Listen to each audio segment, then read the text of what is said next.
Good morning, Bruce. All right, here it is. A little bit of testing and adjustment after making the fix. And we're going to go ahead and fire it up here in just a second. Show you it's nice and dry down inside. Here we go. All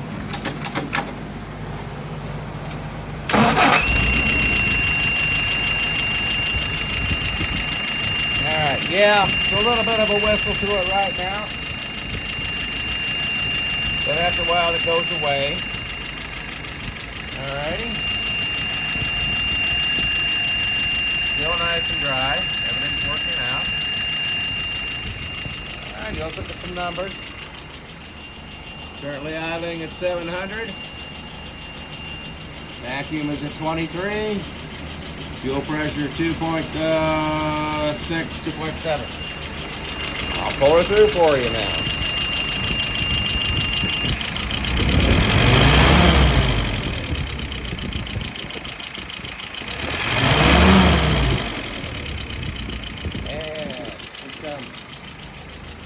Right back down.